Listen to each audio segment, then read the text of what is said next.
Hi everyone, and welcome to our very first episode of Cyberpod on budgepod.com. Today we're going to be talking about a very interesting topic, phishing emails. But let's just say we're going to be talking about email scams and messaging scams in general. So today we're going to be talking about messaging scams.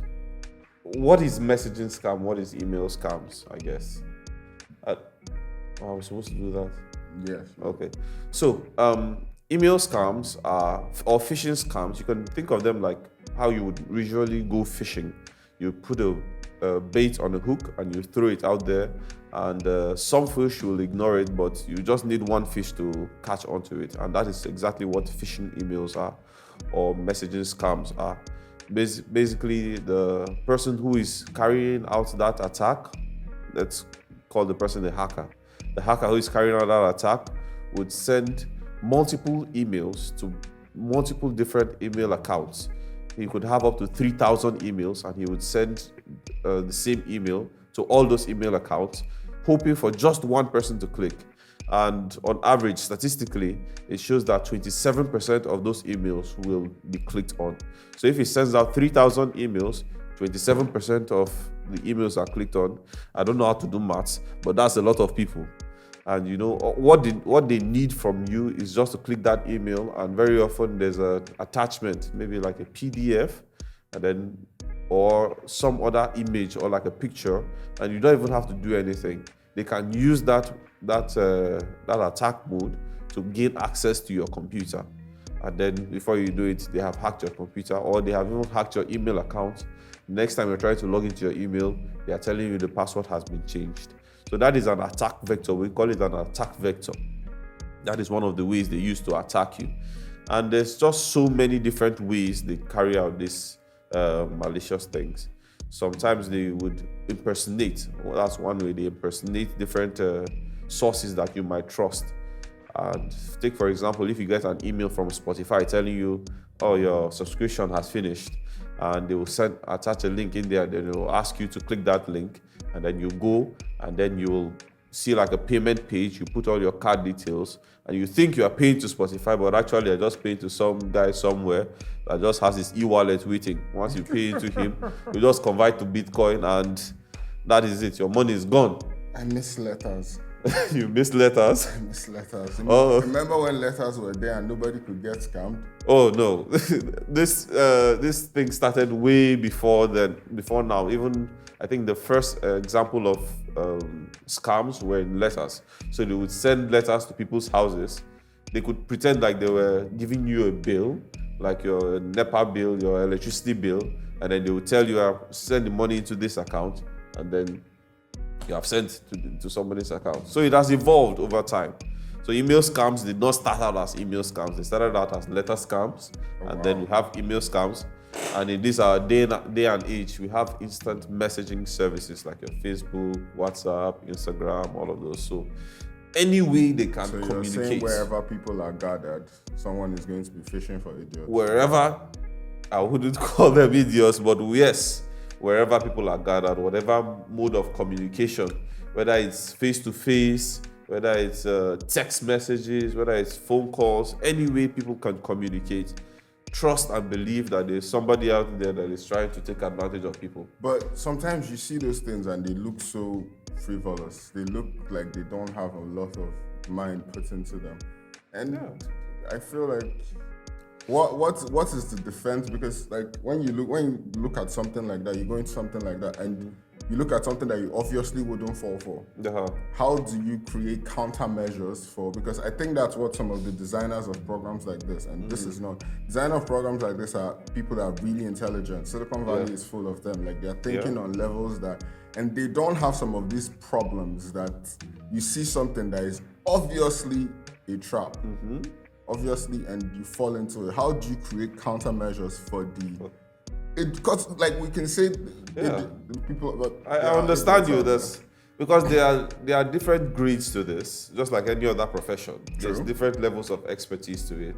You know, some email scams are very obvious. You would see misspellings, like they'll be trying to, like, especially the ones that are coming, scammers that are from like the East, like China, Philippines, sending emails to the UK and US, and then they will be mixing English with Just Philippines. mention China and the Philippines. Yes. And you did not call India. No. Why are you going to that is Here. Are you expecting Indian fans, aren't you? You love you, India. No, India is not left out of this. China is actually the second largest source of email scams in the world. The first is Russia. Wow. Nobody should attack me from Russia. The first is Russia. People think Nigeria is we are still learning. The first is Russia, and then we have China, we have Philippines and Thailand. India is like number 7 or so. So Nigeria is way, way, way down there. It's just because I don't know. Considering China's population, it makes sense that they're number 2, but Russia? Yes, Russia. And interestingly, I think Russia got to such numbers because if you check the statistics, you did not hear it from me. Check the statistics. A lot of their attacks are from Russia to the US, to the West. So a lot of their scammers, a lot of their hackers, they usually, and most of the time, it's not just about money. Sometimes it's about access. They want to hack US computers. They want to hack networks. Sometimes they target government officials. And as I said before, there are levels to it. Yeah. Different level of expertise. For example, the Russian ones now, there are some people that sometimes that you see this, the way their sentence structures are in their native language, they'll just use Google Translate, and it just looks obviously wrong. Like you don't expect Spotify, you don't expect Apple to be sending you an email and then they are making basic grammatical errors. I don't know. I hope some of you out there have seen some examples. But then again, you have the experts, those ones that go into the minutest detail, the smallest little things. They would actually get an example email from those companies they're trying to impersonate. They will now get exactly the same way, the same source, the same everything. And to you would look legit. But if you really pay attention, there's always a little bit of a difference. For example, a website like google.com, and you have an email coming from a web server. Maybe it's kuchi@google.com. And then you would need to pay attention to the source email. You would see kuchi@google.com.jz or something like that. So that slight change in the domain name is something that you can pick up on. And then you can identify that as a phishing email. It's a very complex and wide. What you're word. saying is that the devil is in the details. The devil is in the details. Pay But attention. I think what is easy for most of these things is because before you start looking at those things, you have to have gotten a little bit suspicious first. Yes. And because that's not the first thing I look at when I open, and like when the site opens and I look at it, I'm like, okay, this isn't where I wanted to be. Yes. But like some people, if it's well made, as you implied and as you said, it's hard to get past that. Okay, you've seen it. You're not going to go look. It's good to maybe maintain this habit and cultivate this habit where you look at those things, you check for those things. But sometimes you're in a hurry. There are other things on your mind. I think sometimes you need to ask yourself why. Why are you getting the email? Because we cooperate a lot of times, and sometimes we don't need to cooperate. They show a lot in police videos where like the police like, can I see your license? And some people are like, no, you can't, because are you suspecting me for a crime? And they're like, no, but I had to be polite if I knew who I was talking to. No, can I see your own ID? And the policeman is like, no, it's like, exactly, you're looking, so why are you asking me for this right now? If you're my bank and you're asking me for this information, why don't you have this information? Like, I'm calling you to ask you what happened to your servers. Why did you do said information? And I know you didn't, because it's to be on the news. So I think sometimes when you see some things like this, use common sense, which is not commonly distributed. No, it isn't. It's sad. And the thing is, just stay suspicious, sort of. I'm not asking skeptical. Stay skeptical. Thank you. So, as you said before, your bank would not ask you every single time I communicate with my bank. They tell me we would never ask you for a password or your email because they have that information already. Nobody's going to call you from the bank. They have more information than you know. Exactly. So they don't need you to tell them your password. They don't need you to give them your bank details and all of that. Probably know where you live. In fact, they know where you live because your Zenith Bank requires most bank apps requires your location to be on. Yes, your address, and even the apps, the mobile apps, they require have your GPS location locations. to be on. That's yes. So they already know where you are. They know who you are. They know your mother's maiden name. Nobody will call you from the bank and tell you, what is you have an issue. That's a very common one that we get in Africa, especially. Somebody would call you from the bank. Don't do it. We'll close your account. Exactly. Really? And then sometimes they will threaten you. Nobody from the bank will call you to threaten you. You will close my account? Wow, interesting. Please do. Go ahead and close the account. And the best thing is just stay informed, stay knowledgeable, read or see other people's examples. Like me, myself, I have had a lot of experience. So instinctively, when I see something fishy, I can tell. But you that doesn't have as much, you might not have had as much experience as me. So those things will be hard to detect. Yeah. Another way of helping yourself or preventing yourself from falling to these people is there are some antiviruses. I think let me not recommend any antivirus for anybody. Because they have not paying us. Nobody's paying us. Pay us for the plug. But there are some antiviruses that will let you open sort of like we call it a sandbox, a browser, so that if you open any suspicious email inside that space, nothing will happen to your account. It's like separated from your computer. So no matter what they put inside that email, once you open it, it's contained within that sandbox. And once you close that browser, everything is closed. They don't have access to your email. They don't have access to your personal information and what have you not. Basically, be careful where you drop your personal information. Exactly. Right? This day and age now, every form that they ask you to fill. If you wouldn't tell it to me if I walked up to you on the road and asked you for it, don't tell it to someone over the internet. It's not secure. Yes. Just don't. It's not. And there are other things, because businesses need to be careful, because these attacks happen on businesses too. People they will send you an email, oh, please, I forgot my password. Like, I remember how many times in a place where we similarly worked together, where people would infiltrate the group chat. Yes. And just WhatsApp group chat, And you're like, how'd they get in the group chat? Well, they got in the group chat because, someone in the office told somebody that this was careless with their phone, something like that, and they get in there and they put in something. And if people aren't careful, someone is going to fall for it. There were scams where, because as you said, it's migrated, phishing attacks migrated from letters to emails to your instant messages. They can come from anywhere. Yeah. And like people you can get messages from your phone, oh, this is so and so in your office, please, I got locked out of this. Could you just help me do this? And you're like, oh, okay, it's this person. And exactly. So don't always be on your guard, because we live in a different world right now where a simple mistake could give someone access to everything that you own, everything that you know and everything that you own. And you need to be careful. That's why identity theft is a problem right now, because people take their personal information for granted. People don't even know what your personal information is. Your personal information is your first name, your last name, your full contact information. So your mobile number, your email, and your phone numbers. These are your mother's last name, technically, because maiden name. People don't know this. It comes in as romantic scams. Yes. You know that someone comes and they're hitting on you and they want to know you better. So they ask you your name. Father's name? Before you know it, they're like, "Oh, what was your mom's last name before she married your dad?" Let me even know. And before you know, you forget that you put your password reset as what is your mother's maiden name, or the name of your pet. Somebody will ask you, have you ever had a dog? What's the name of your dog? Your Uncle Charlie, when was his birthday? Hey, hold on. That was MJ, when did you go to school? Those sort of questions, you don't need to answer them, especially if you're starting a new relationship. Yeah. This February that passed, during Valentine's Day, it was noticed that there was an uptick of romantic scams, especially on Tinder. Somebody will just hit you up on Tinder. Hey, how far? What are you doing? And what's the name of that Tinder show where the guy was scamming people?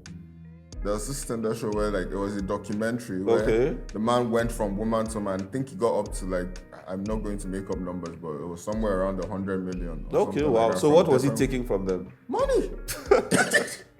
He was just having romantic relationships with all these people as different people. Yes. And I didn't really see the document, but it was the Tinder swindler. The Tinder swindler. Yes, it was big popular back a few months ago. Yeah. So yeah, all these things, you get messages on your phone. I remember back in the day when my grandmother, God rest her soul, would come to me, oh Majid, they're going to block my line. MTN is going to block my line. They want me to tell. I'm like, let them block the line.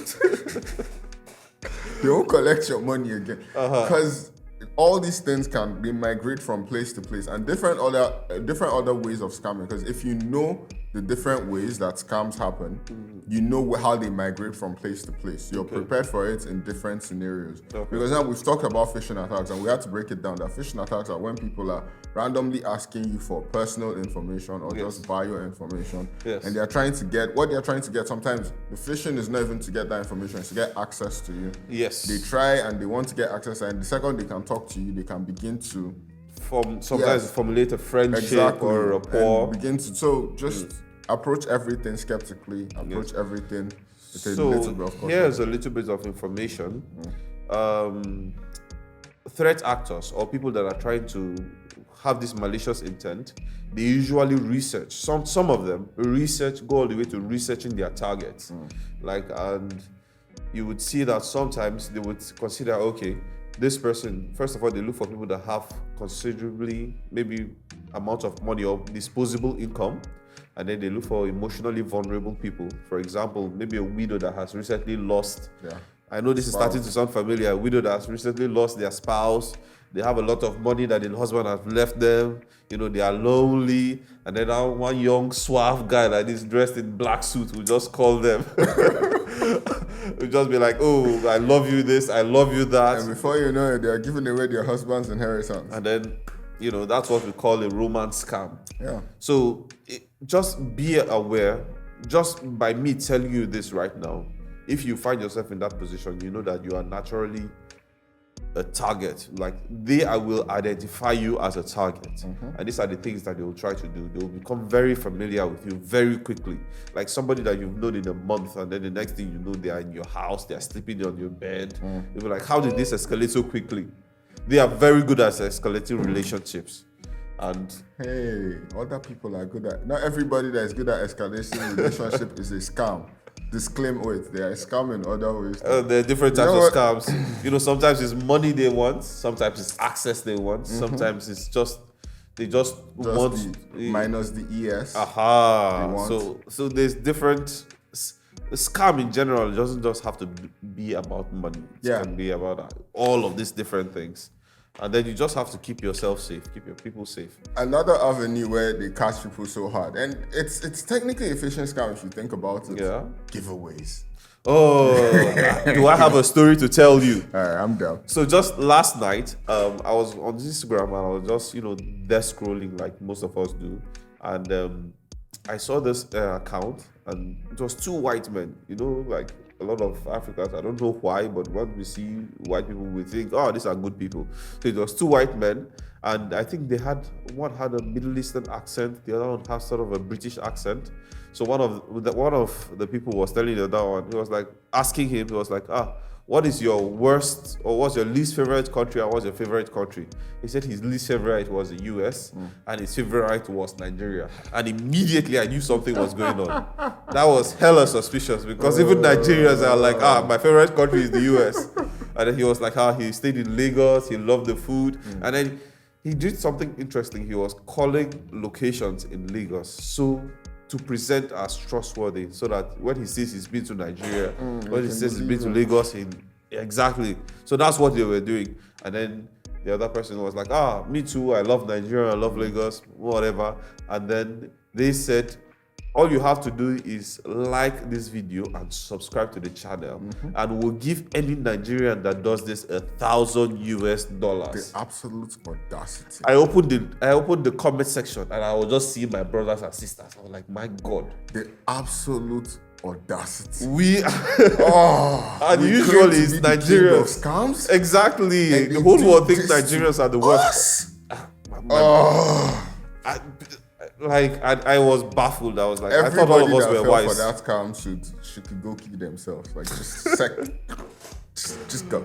I mean, it probably wouldn't cost you. It doesn't seem like it would cost you anything, but believe you me. Take, for example, I know Instagram, there's some level of access that you get from being followers. Like if I follow you and you follow me back, there's some information that I can see about you.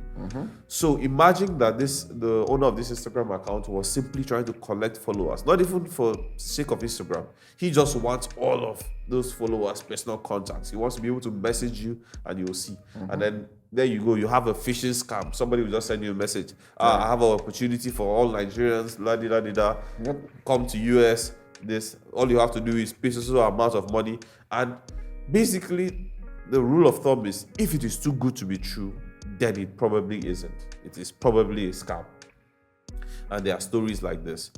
Countries even fall prey to this. So if you are a person that you are falling prey, don't, as you say, don't kick yourself too hard. Kick yourself, but not too hard, because government officials, countries fall prey to this kind of scam. Fair enough. Find themselves in different situations. It's usually carelessness. So be careful with your personal information online. But ultimately, if you find yourself a victim to any of this, you can contact your authorities, contact somebody, let them help you. And very often they try to escalate the access they have to you. Don't keep falling to the rabbit hole. They'll ask you for more money, you give more money, and then you start thinking, I've already given money. How can I stop now? All in, and people and before you know it, somebody is selling their father's land to give somebody that they met on the internet money. Okay, we're going to round up this topic on email scams at the moment for now, and so ultimately just follow us, like our episodes, and subscribe, and we will keep giving you basic information on how to stay safe out there. I think very soon we're going to do an episode about AI scams. So how attackers are now using AI.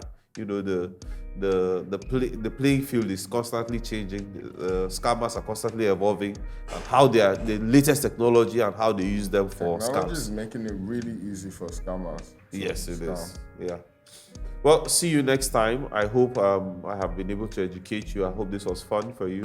Leave a comment in the comment section, like and subscribe to the podcast, and just let us know what you want us to talk about. Whatever is ailing you, whatever you want to hear about, whatever you're ignorant about. We're all friends here. We'll come and discuss it, and we'll not too bother you. Thank you.